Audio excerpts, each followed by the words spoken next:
You've made it to part 4 of our 5-part rental self-management masterclass. We've covered prep, marketing, and screening. Now it's time for the long game, day-to-day management. Managing 30 renters at once requires airtight systems. Today, I'm pulling back the curtain on how I handle late rent, maintenance, roommate disputes, and offboarding without letting it take over my life. Enjoy. Tenant onboarding, pretty straightforward process. I think we've touched a little bit on this. Security deposit has to be paid. First month's rent has to be paid. But I'm very systematic about what I do, right? And again, ideally you'd have someone that does this, they do it better, but systematically it's straightforward. Keys are given, Wi-Fi passwords are given, important information like when the trash pickup is, making sure that they have the account on apartments.com, that they know how to pay. Uh, Back to in my market, my environment, room by room rentals. Every house has its own group chat on the phone. People have a number that they can get a hold of me, but then they also can talk to one another. And that's also how I can go and communicate to everyone automatically and say, sorry, in a single text and say if I need to stop by or if I'm going to do a tour in the future, like that's my entry point to communicate with them. And as part of onboarding, again, a property management, this is a must. And again, if you're interviewing property managers, this is something that you should ask how they do it. They better have a good answer, but they got to document the current state of the entire house and the room with media, pictures, descriptions. Make sure that that gets signed up with the renter.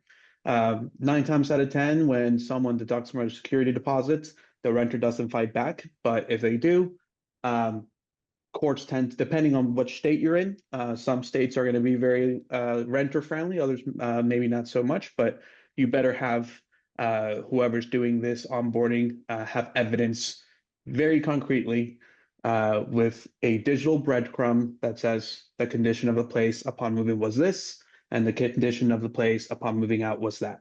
Payment plans. I guess that's a good personal story. Talk about how I handle that because that again, if you go through a property manager, that'll be handled by them. But for me, and you'll hear a bunch of these social media um, landlords talk about, the last thing you want to do is go through an eviction, and I agree with that. It sucks and it's slow. No one ends up being happy at the end. Payment plans are key.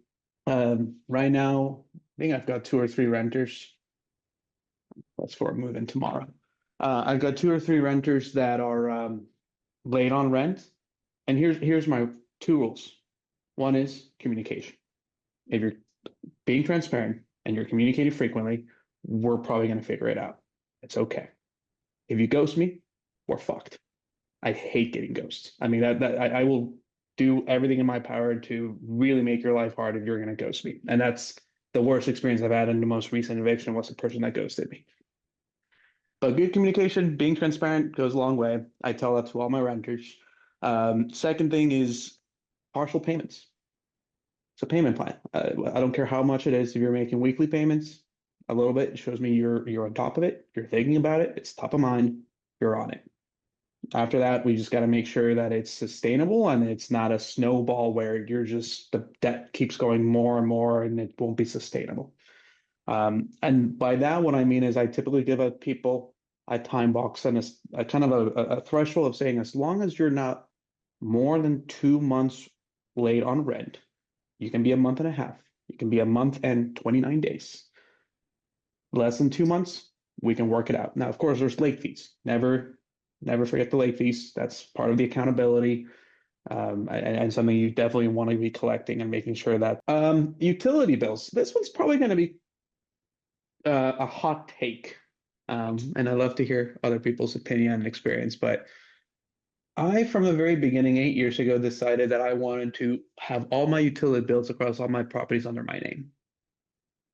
I said my 2 points of rationale were one is I always thought about my customer's experience. Again, I'm customer obsessed. First thing you'd learn about design thinking is be customer obsessed. And so I said, well, gee, I mean, if my renters are college students, the last thing they're going to want to do is try to figure out how to set up a utility under their name.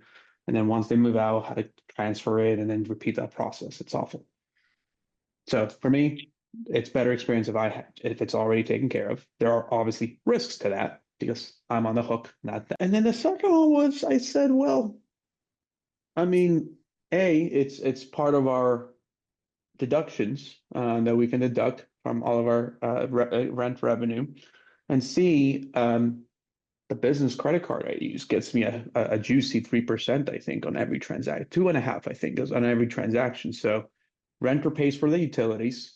I gather all the bills and I put everything to each home has its own utility bill, and renters simply take a look at all the invoices, and they pay me for it. So I get cashback bonuses, and they end up paying for it. So plus I can use this as a forcing function to force whatever provider to lower the cost for me. I don't think I've gotten a single cost increase in 8 years because I tell them if you increase a single dollar in any of my accounts, you're losing 8 properties.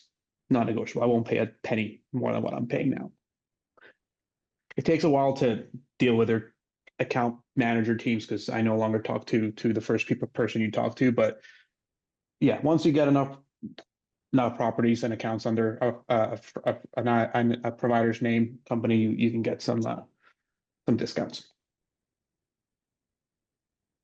Maintenance, same thing. If you hire a property manager, ask them how they do maintenance, how often, how they manage it, what they cover.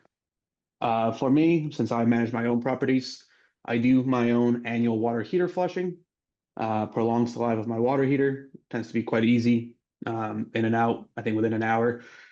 I decided to change out my own HVAC filters just for the spirit of prolonging my life of my HVAC.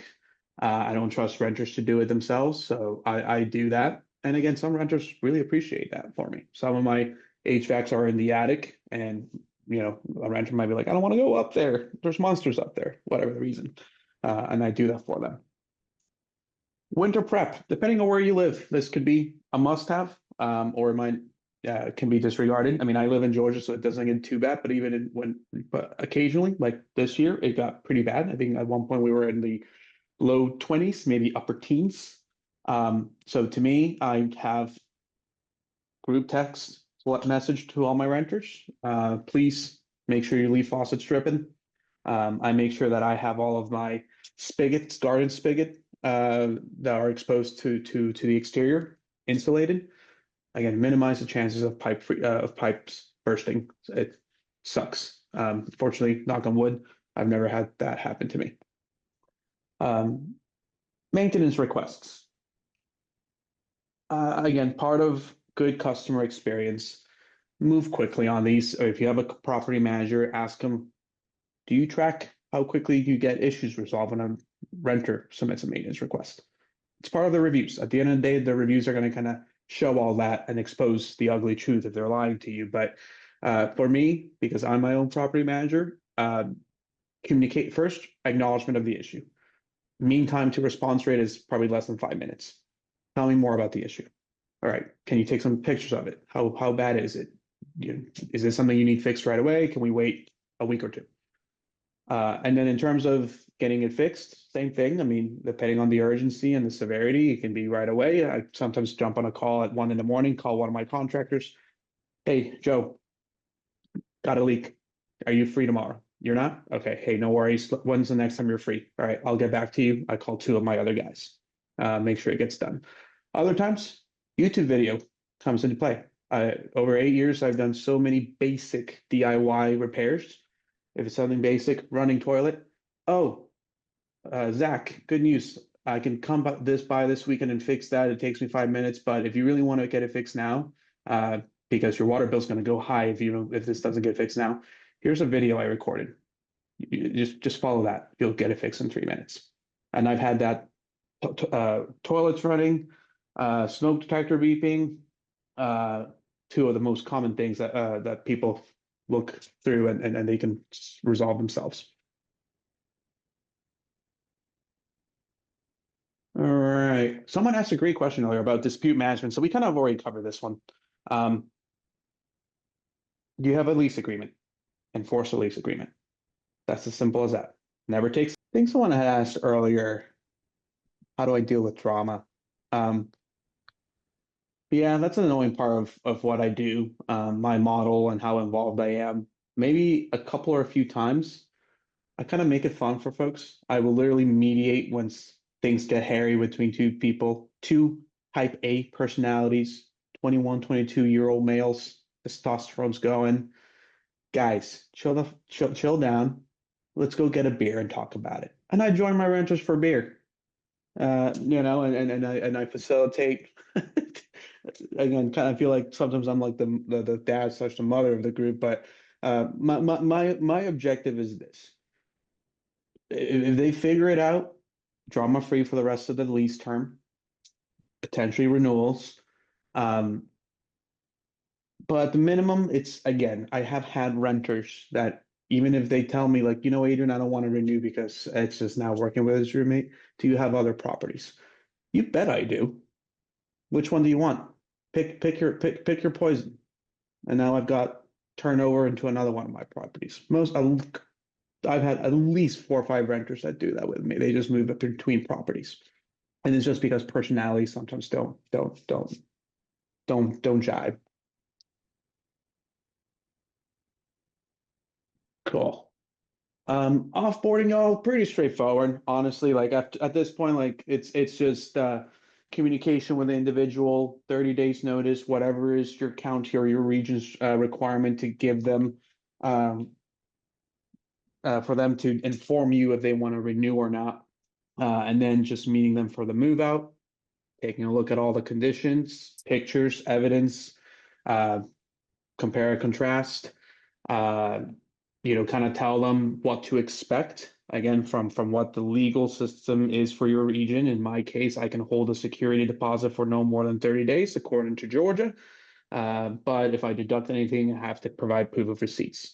And again, I know some landlords, they don't follow and they'll just deduct and hope that the renters don't challenge via court. But I like to run my business ethically. So I'd actually rather tell everybody, like, if you actually want to know all of the stipulations based on your renter rights, here's the Cobb County website where you'll learn all of that. Like, hold me accountable.